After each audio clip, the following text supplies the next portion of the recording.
G'day folks, Andy here from McDowall Manor.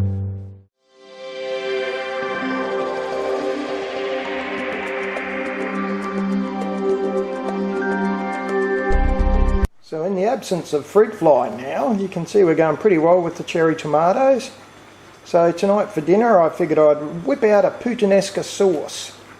Now the recipe is coming from this book here, Better Homes and Gardens Make It From Scratch.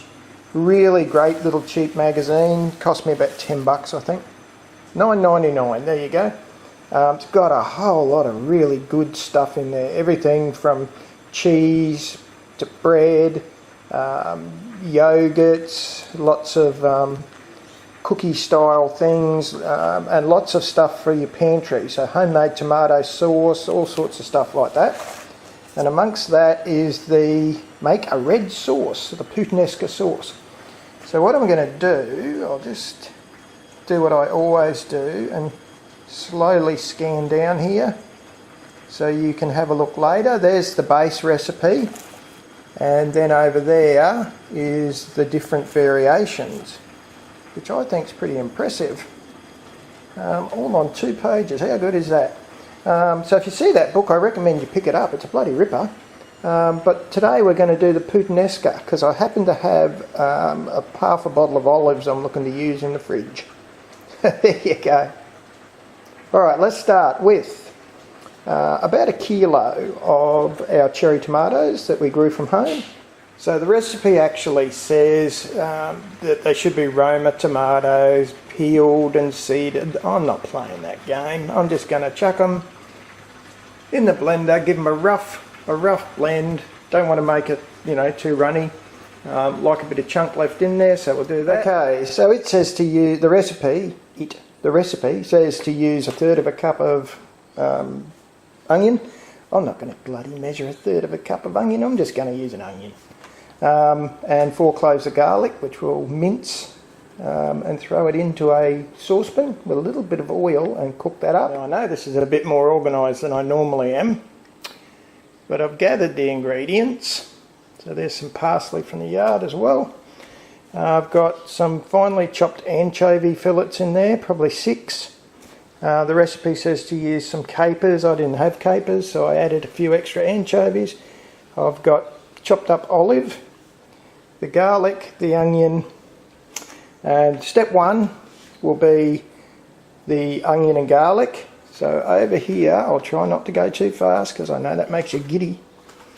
We've got just a little bit of oil, olive oil of course, in a pot, and we're going to put that on a low heat and fry the onions and the garlic. So that's about ready to go.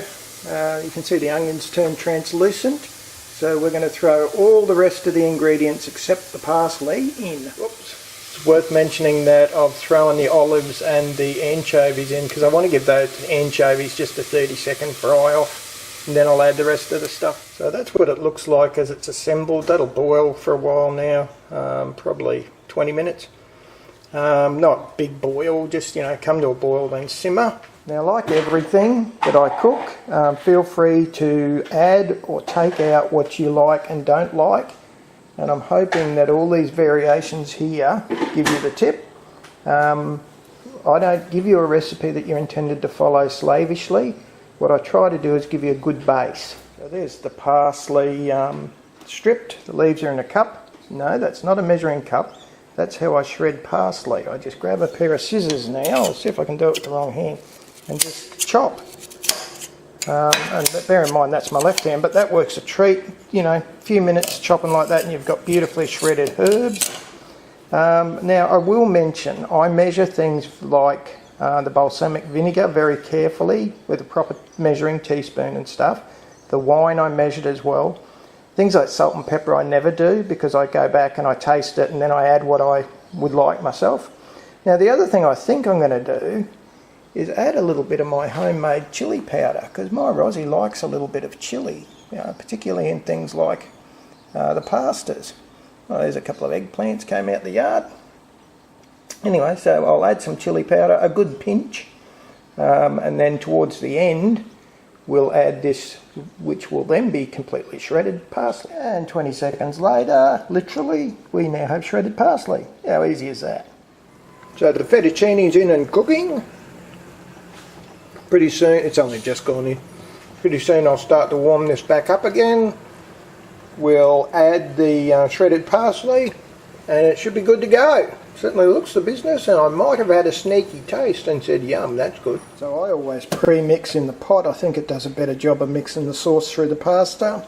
Then I'll serve, and I'll put a little bit of a sharp cheese, pecorino, parmigiana, one of those on top. And there we have the final result, 3 adult-sized meals. Looks alright, doesn't it? Yum, fettuccine puttanesca. Doesn't get better than that.